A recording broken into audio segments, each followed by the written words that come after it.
Hello, it's Amy. We've got our wine and we've got our books, and I thought we'd have a little chat about the two books that I finished yesterday. And it's a beautiful day here in Ottawa. I've got the window open for the very first time this year. I walked down to the local Italian grocery and I got my wine and I got some produce and, no jackets, sunscreen on for the first time. It is the first day of May, and things tend to transition very quickly here from winter into summer. 1 minute I'm wearing my hat and gloves, and the next, here I am sitting here with no jacket on and the window open. But I had a lovely day yesterday. I spent some time reading at a pub where I finished Confessions of a Bookseller by Shaun Bythell. And Shaun Bythell is a Scottish author, and this is a book that came out a couple years ago in 2020, but it was new to me. I saw it on the shelf in the new bookstore here in the city. And by new bookstore, I mean I walked into a Chapters Indigo. I saw it on the shelf there for the first time last weekend and picked it up because it's right up my alley. Books about books, books about book collecting, books about book selling. And I enjoyed meandering through it. It's not essays per se, rather it's set up like diary entries. And he begins in, I think, January of 2015 and takes us through the full year until the end of December of 2015. And it's just, little stories, little tales, commentary on what it was like for him to work in his bookshop in that year. And I especially enjoyed his commentary on what he himself was picking up as, a reader in his bookshop, and what he was selling as well. He talks about his online orders, the challenges he has with the software, and the regulations, and tax things, and this new requirement to set up a pension program for his employees. And he doesn't actually have any full-time employees, and he seems just over it. But labor regulations aside, it was an interesting and enjoyable read. He doesn't focus on one subject for all that long. It's usually just a few lines, because it really is a diary. And at the beginning of each entry, he'll say, online orders found, because every once in a while he would sell something that was listed that might have been listed for weeks, for months, for a few years, and going through his stock he would find himself unable to find it, and the challenges and the often sometimes rude customers when that would happen. But he's got a couple of employees. He ends up having a woman come in from, I think she's coming in from Italy, and he ends up nicknaming her the granny, even though she's like 25 or 26, and she's a graduate student who wants some real world experience working in a bookshop, and so he allows her, invites her to come over. He explains that he can't pay her, and so she's working for free, essentially working just for room and board. Not sure the legality of that. Maybe that's allowed in Scotland, but she comes over. She works in the shop. His shop is called the Bookshop. There's another shop in the neighborhood that seems like a really neat idea, where people for their holiday can come in and sort of have that bookseller experience and play bookseller for a week, and they get to run that shop. He talks about, it sounds horrifying, but taking stock that he can't sell, presumably when someone brings in, a bulk amount of books, he only wants certain things, and sometimes, people just want to get rid of it, so they leave it, or maybe it's things that have sat too long, things that have become damaged. But he talks about taking boxes to the recycler of these books, and he talks about his journeys to people's homes to look at, their collections, or their father's collections, or their grandfather's collections, someone who's passed, to look at those and see what he wants to take. There's an employee who likes to bring in, horrible discounted food from the local grocery store that he doesn't want to touch. And he talks about the, sandwich board at the front of the shop where they put, quotes and sayings and witty things, and the traction that photos of that started to get on social media, and this dispute with the local town council about this concrete book arch, this archway, seemingly of books. He said it used to be actual books, sealed with resin, but they had to be replaced every few years, and so he made it out of concrete. But he failed to get the proper permits for it, and so he had to sort of do this process to apply for this permit with the hope that they would approve it and allow him to keep it, which, that's not too uncommon a thing for people to get permits after the fact. But if you're denied your permit, you have to take it down. And I've heard about that happening with like whole additions to buildings where people think they're just going to go ahead without the permits. I think it's pretty common with people's decks, but you'd think that something as small as a little archway out front of your shop would be fine. But I guess, if it's facing the street and it changes the look of the building, you would have to apply for that permit. But overall, just a fun book for book lovers. And I think this author has a couple of other ones. One's actually called Diary of a Bookseller, which came before this, so I would assume it's going to be something fairly similar. Once again, about running his bookshop. And then there's one other one that I'm forgetting the title of right now, but I will be looking for those. The little gem that was brought to my attention in reading this, though, were these quotes, these passages that he puts at the start of his chapters, and each chapter seems to be a month in here. Yep, he labels the chapters by months. But all throughout, he quotes from this work by an author by the name of Augustus Muir, and it's called The Intimate Thoughts of John Baxter, Bookseller. And this is, I think he finally talks about it at the end here. And I'm assuming it was in part, the inspiration to write this book as well. It was near the end, where he talks about... No, I don't think he talks about it at all. Or maybe that's it. It's hard to tell because I looked up this book. It's from the 1940s, if I remember correctly. 1942. I looked up this book by Augustus Muir thinking, that sounds really interesting. I would like to read that. Now, of course, it's never been reprinted. It's out of print.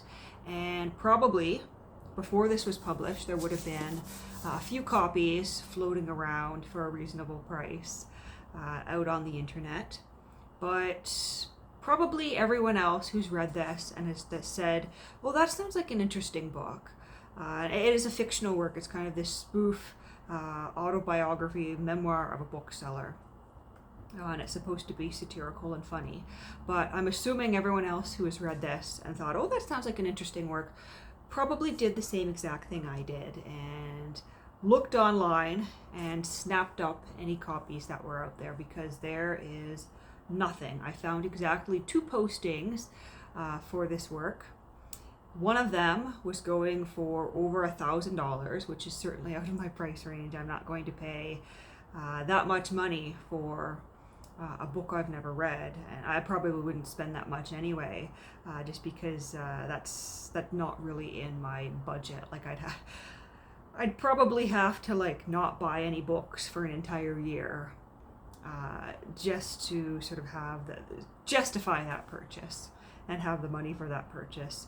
The other listing had gone for, I don't know what it went for, but I'm assuming it had gone for less, but it was a listing where the book was no longer available because it had been sold recently.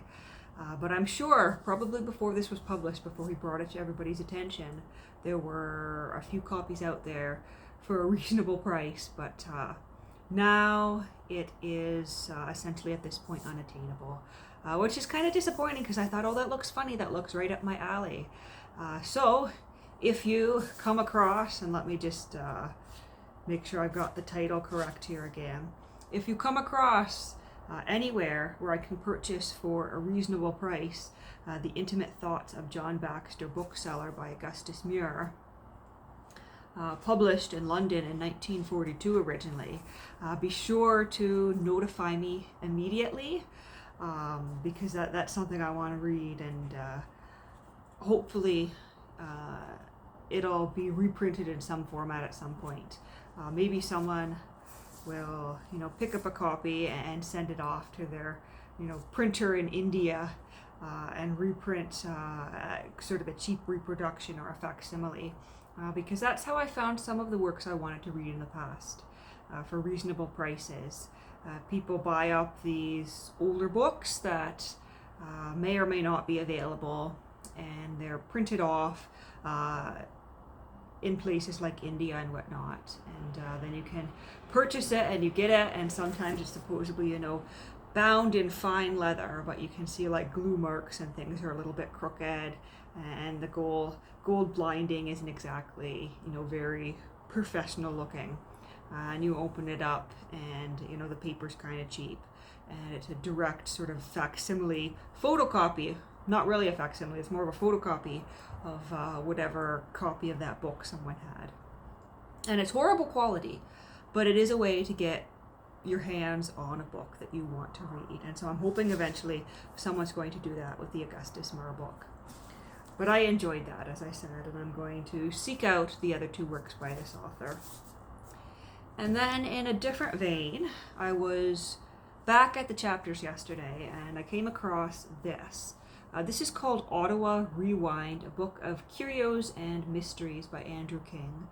Andrew King is a local author, and this is a compilation of blog posts. You have the post, you have the images, and then to the side of the page there's the reader's remarks, so some notable comments that were left on his blog. But he tackles sort of local mysteries, such as, where did the sculpture from the fountain in this mall end up? Because I guess there were renovations and this big fountain and the statue just disappeared overnight. And the theory is that the statue is now in some wealthy person's backyard, based on, an image from Google Earth. That was the Bayshore Mall here, Michael Copland's backyard. Here's a picture where it's circled, and it's hard to tell, but it could be that missing statue. That article is about how malls in North America in general, in the 70s, things built in the 70s and the 80s, always seem to have water features and fountains. And now, of course, if they're left in most malls, they're not running anymore. And in most malls in North America, I think they've been removed. But, even I remember as a kid going to the malls back where I grew up, and they were like one-level malls because it wasn't a big city. And that's the story of how I never really rode escalators until I was like 22. But you'd go in and there'd be fountains and these statues that had been commissioned in, the 70s. And you'd throw your pennies in, and it was kind of a thing. But what got me here was a chapter titled The Nuclear Reactor at Tunney's Pasture. And Tunney's Pasture right now is, it was back in the 60s too, Tunney's Pasture was a complex of government buildings. And at the moment, that's one of the big transit stations here in Ottawa. That's where it used to just be like a bus transit station. You get off, the buses would come off the transitway from the West End, and that's where often you'd have to transfer over to get into the downtown. Now that's where the light rail transit system starts. But, I've been in that area, and back behind Tunney's Pasture, there is a National Capital Trailway. And so it goes along the Ottawa River. You can walk it, you can bike it. There's an old railway bridge. There's some parks and a beach. And as you go along, it's just a nice trail. And so I've walked it a few times, including last summer. And I remember you get to this kind of curve, and there's this big bunker-like structure, kind of this concrete, and it's called the Rummy Bunker. There's a photo of it here. But it's this big bunker structure, and you can walk up from the back, like you come up from the back on the trail and you can walk out onto it, and it does overlook the water. But I remember coming across that and thinking, you know, what is this? Because it seemed new enough, you know, maybe 50s, 60s. It seemed too new to be something, you know, historic, like a military outpost or something from back when we had concerns about such things in this area. And it also didn't seem quite right to have been, you know, the base for a lighthouse or something like that. And so I was just kind of puzzled. But suddenly I know, because in here it describes how in 1976, in the 1970s, they built a small nuclear reactor at Timepiece Pasture in that government complex that was actually active for a number of years. And so that bunker out by the water was the intake for the water for the cooling. And so there's this long pipe that goes from that bunker down into Timepiece Pasture. It's not a large distance. I think it's probably, you know, less than a kilometer from there to there. Maybe about that. It shows it on the map here. There's the bunker. That's where the reactor was, and so there's this long tunnel. And you know, I've walked in that parking lot too. Coming back from my walk, I cut through some of the parking lots there, and there's these, you know, manhole cover things that don't look quite like manholes, and so that is the, you know, hatch cover down into that cooling tunnel. Now, of course, that's completely gone. Understandably, I think he says the year it was removed here. But, yeah, it was nicknamed the Slowpoke. But it was moved in 1984 to another test site. So you can imagine it was a tiny thing if they're moving it. And then it was decommissioned in 1992. And I think, you know, certainly another world to put a nuclear reactor of any size. And essentially, you know, we would consider it downtown Ottawa now, but even then it was still close to, you know, a heavily populated area, and Timepiece Pasture is just about, you know, 2.5 kilometers from Parliament Hill. And so, you know, that was kind of surprising to learn that that random bunker that I couldn't figure out was the start of a cooling tunnel for a nuclear reactor. And then there's all sorts of fun stuff in here. You know, certain symbols. There's one of North America's oldest functioning sundials here. And let me see if I can find the picture. It's on the side of a building, and I've seen it. And, you know, I noted it as a sundial, but I didn't think much of it. But apparently it still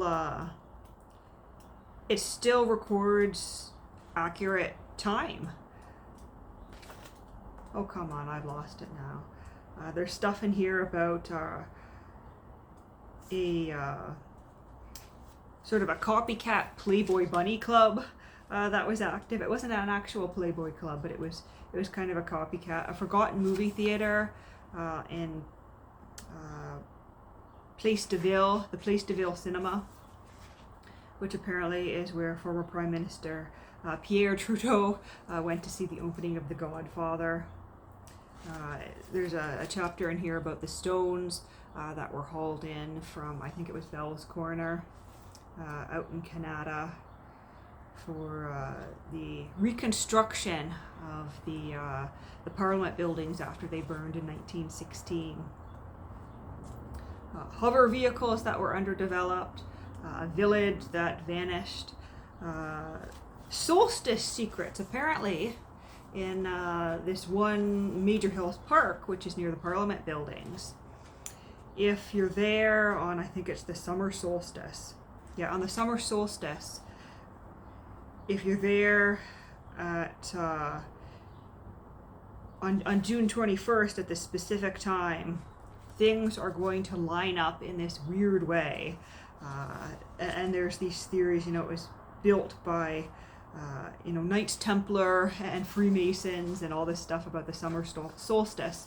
But we'll see if I can show you this picture. From the park, it's going to line up. So the sun is going to set, directly in a straight line, and it's going to take you all the way to this statue of Samuel de Champlain, who is holding a navigation device upside down. And it's been really puzzling to people why this navigation device out on Nepean Point is upside down. But I guess, on summer solstice, when the sun sets, the light comes like directly through that upside down navigational device to where you could be standing in the middle of Major Hill Park. Which, it could just be,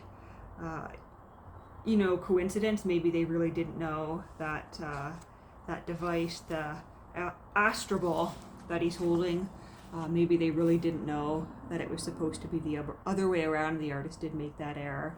But it's just interesting that it lined up exactly in that way.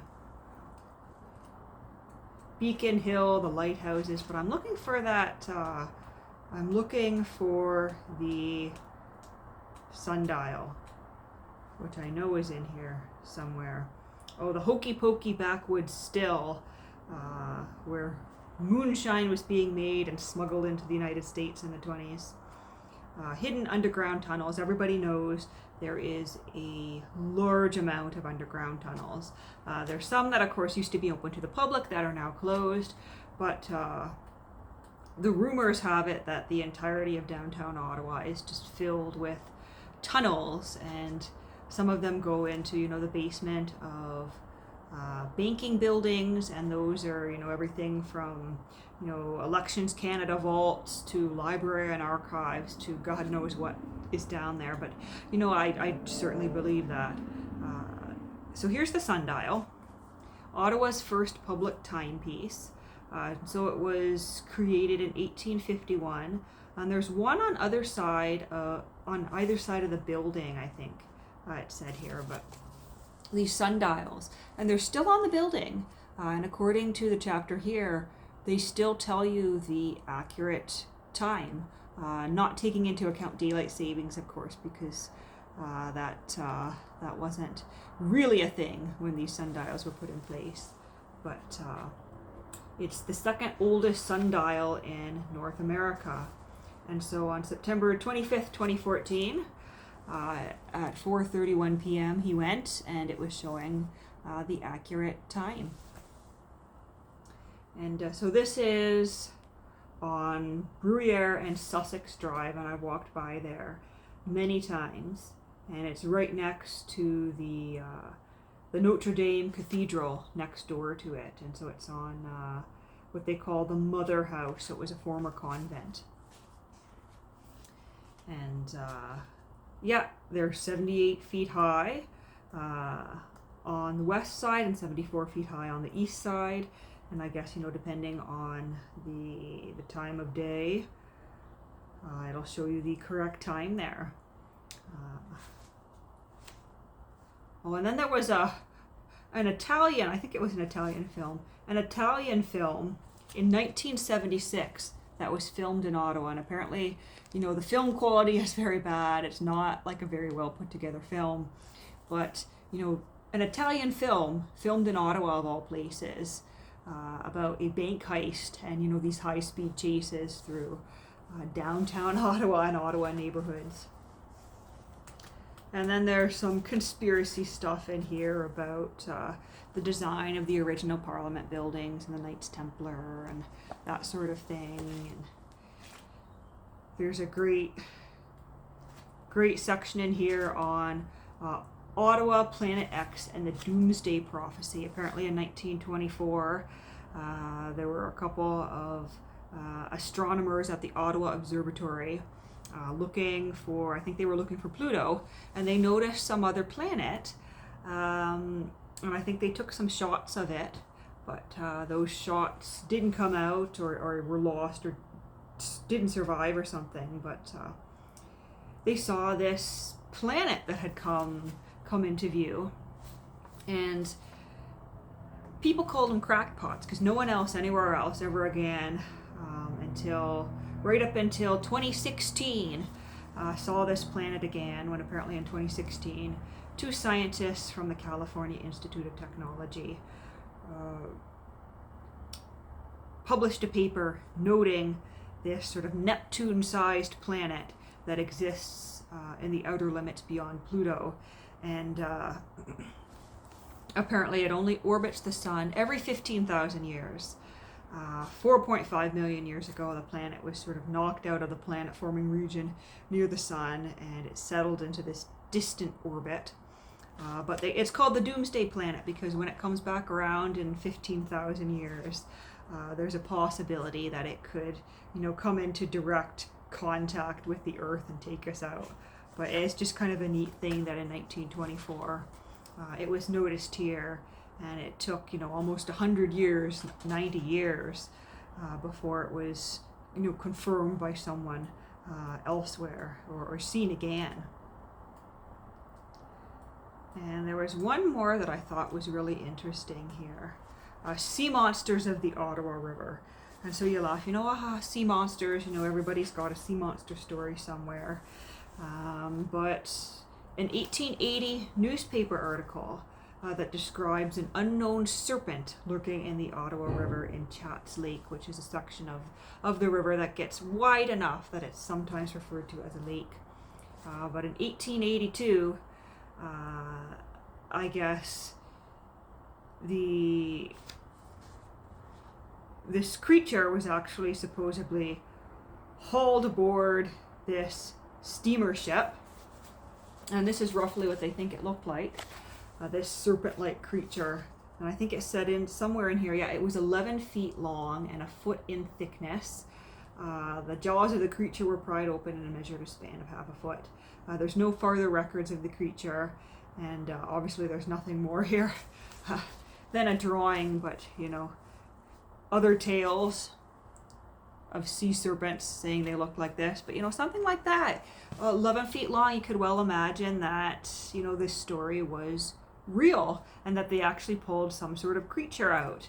And there's theories about whether it was some sort of eel or catfish or some sort of actual fish or water creature that lives in the area, that in this specific instance had grown very large or mutated to be 11 feet long, and that this is what people were seeing.